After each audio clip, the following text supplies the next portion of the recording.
क्या writing practice ज़रूरी होता है? इसके लिए सबसे पहले आप समझ लो कि आगे तुम्हारी लाइफ और जर्नी कैसी है, ठीक है।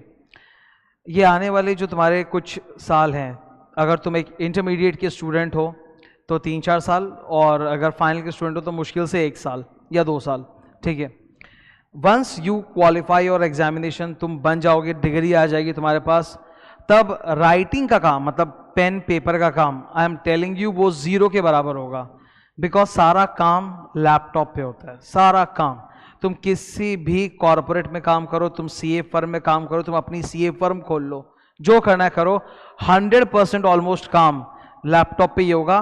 तब टाइपिंग स्पीड मैटर करेगी, तुम्हारी हैंड राइटिंग मैटर नहीं करेगी। तुम्हारे राइटिंग का वो जो एक पेन पेपर लेके लिखने का एक आदत है, वो बिल्कुल मैटर नहीं करेगा, बिल्कुल भी नहीं। Everything is laptop driven. हाँ, कभी कभार केवल साइन करने के लिए पेन उठाना पड़ेगा, बट जो अभी कुछ साल तुम्हारे सामने हैं, जब तक तुम्हारा एग्जाम क्लियर नहीं हो जाता, ठीक है, इंटर फाइनल जो भी, जब तक वो क्लियर नहीं हो जाता एग्जाम, तब तक राइटिंग प्रैक्टिस की जरूरत है। अगर हम लोग का पेपर इंटर फाइनल का 100 मार्क्स पूरा का पूरा ऑब्जेक्टिव होता, ओएमआर शीट होता, तो फिर से मैं बोलता राइटिंग की जरूरत ही नहीं है। ओएमआर शीट भरना है, रफ वर्क के लिए तो कुछ शीट मिलेंगे, उसमें रफ जैसे करना करो। पर नहीं, हमारा 100 मार्क का जो पेपर है वो पूरा का पूरा ऑब्जेक्टिव नहीं है। A good amount of it is descriptive question, जहां तुम्हें पेन पेपर पर लिखना जरूरी है। पेन उठाओ, पेपर पे लिखो, वो जरूरी है। तो जब तक एग्जाम नहीं हो जाते, तब तक के लिए मैं बोलना चाहूंगा, writing practice is all that matters. और लैपटॉप पे तुम्हारी टाइपिंग स्पीड क्या है वो मैटर नहीं करेगी। सीए एग्जाम्स की बात कर रहा हूं मैं, ठीक है। सीएमए के तो ऑनलाइन एग्जाम होते, तो उन बेचारों के लिए तो अभी टाइपिंग स्पीड भी मैटर करेगी, लेकिन सीए एग्जाम्स की बात करें तो राइटिंग प्रैक्टिस बिल्कुल मैटर करता है। तो राइटिंग प्रैक्टिस को लेके एक बात तो आप समझ लो, बहुत ज्यादा राइटिंग प्रैक्टिस भी नहीं करना है और जीरो भी नहीं करना है। मतलब you don't have to be like extremist कि सर करेंगे तो पूरा, नहीं तो नहीं, ऐसा मत करो। Don't have this attitude. तुम कम से कम इतना कर लो कि क्लासरूम में जब मैं पढ़ाता हूं तो मेरे साथ राइटिंग प्रैक्टिस कर लो। मैं हमेशा कोई भी चीज तुम लोगों को जब पढ़ाता हूं तो मैं भरपूर कॉपी नोट्स देता हूं, भरपूर कॉपी नोट्स। और इनफैक्ट पढ़ाते वक्त मैं सामने सामने तुम्हारे बनाता हूं, ठीक है। मैं सामने ही तुम्हारे कॉपी नोट्स पूरे लिखता हूं, बनाता हूं और बताता हूं इतना स्पेस छोड़ो, इतना मार्जिन रखो, ऐसे बनाओ। तो कम से कम इतनी ईमानदारी रखना कि जब क्लास देख रहे हो लैपटॉप पे या मोबाइल पर जब मेरी, तो मेरे संग संग whatever notes I write in the copy और in the book, you please write it down. कम से कम उतना करो, ठीक है। That is the bare minimum. I am not asking you कि तुम फिर से पूरे फ्रेश नोट्स अपने ड्राफ्ट करो। ये यूपीएससी या आईएएस का एग्जामिनेशन नहीं है जहां पर तुमको पूरे अपने फिर से खुद के लिए नोट्स बनाने पड़ेंगे, नॉट नीडेड।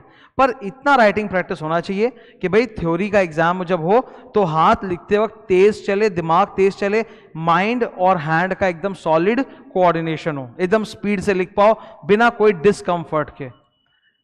इसीलिए मैं अपनी तरफ से ईमानदारी बरतता हूं कि भाई मैं कॉपी में जब भी, मतलब कोई भी चीज पढ़ाऊं, थ्योरी भी पढ़ाऊंगा तो भी मैं कॉपी नोट्स मेंटेन करता हूं। तुमसे भी मेरी वही रिक्वेस्ट है, प्लीज कॉपी नोट्स मेंटेन करो। एक बार बन जाओगे, जब डिग्री मिल जाएगी, उसके बाद राइटिंग छोड़ देना, हमेशा के लिए छोड़ देना। तब सिर्फ और सिर्फ लैपटॉप पे टाइपिंग की होगा, आई एम टेलिंग यू, तब कोई दरकार नहीं पड़ेगा। पर जब तक नहीं बन जाते हो, नई एग्जाम्स हो जाते, तब तक राइटिंग मैटर्स अ लॉट। इसलिए मैं हमेशा क्लासरूम में भी बोलते रहता हूँ।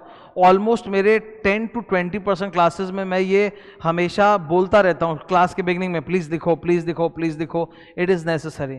कॉपी नोट्स हाथ से लिखना बहुत ज़रूरी है। राइटिंग प्रैक्टिस आएगा, कॉन्फिडेंस आएगा, एग्जाम में जाके बहुत अच्छा लिख पाओगे। देखो, जो एग्जामिनर है उसे तुम्हारा नाम नहीं मालूम, तुम्हारा जेंडर नहीं मालूम, तुम्हारा कुछ, इनफैक्ट उनको तुम्हारा रोल नंबर भी नहीं बताया जाता है, ठीक है।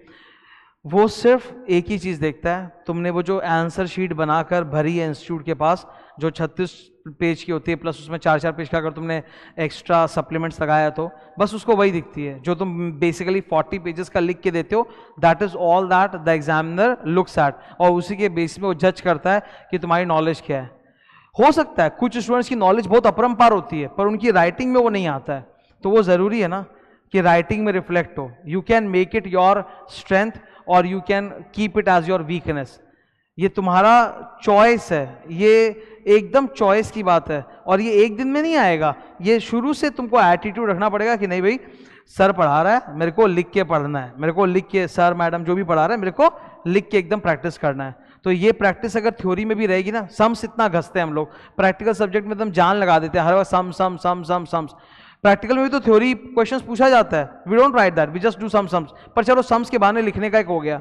यहाँ तो थ्योरी में तो वो भी नहीं हो पाएगा, नहीं तो प्लीज थोड़ा लिख लो, ठीक है, राइटिंग प्रैक्टिस करो। मुझसे हमेशा स्टूडेंट्स लोग, क्या होता है, कोई भी चीज पढ़ा दो या कभी कोई चीज यूट्यूब में पढ़ा के डाल दो, लिखा दो, तो कॉपी नोट्स का भी दे दो, कॉपी नोट्स का वीडियो दे दो।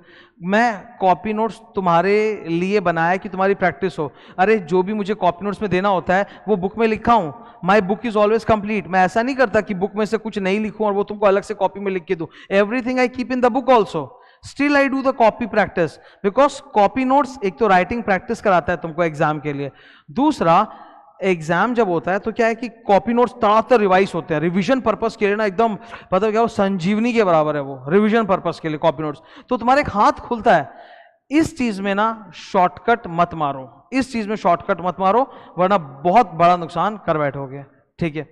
तो ये एक बहुत मतलब मेरे लिए बहुत ही पेनफुल इशू होता है। Every time in every batch in every class almost I have to convince a student कि प्लीज लिख लो, मैं लिख रहा हूं मेरे साथ लिख लो, मैं लिख रहा हूं मेरे साथ लिख लो। और मुझे लगा कि ये बात बतानी, फिर से रिमाइंड करानी सबको जरूरी है, ठीक है। तो give importance to copy notes, have some writing practice, it will help you a lot in examination. वहां पे जाके एकदम हाथ आराम से चलेगा, ठीक है, और सुंदर चलेगा। अच्छा हैंड राइटिंग लिख के आओगे, अच्छे से सजा के लिख के आओगे, सजा मतलब एक क्लैरिटी जरूरी है। Even if your hand writing is not very good, पर अगर वो लेजिबल है, अंडरस्टैंडेबल है, दैट्स फाइन। एग्जामिनर को उतना चाहिए कि अंडरस्टैंडेबल हैंड राइटिंग हो तो काम चल जाएगा, ठीक है। तो थोड़ा सा राइटिंग प्रैक्टिस प्लीज, इसको seriously low. Okay, thank you.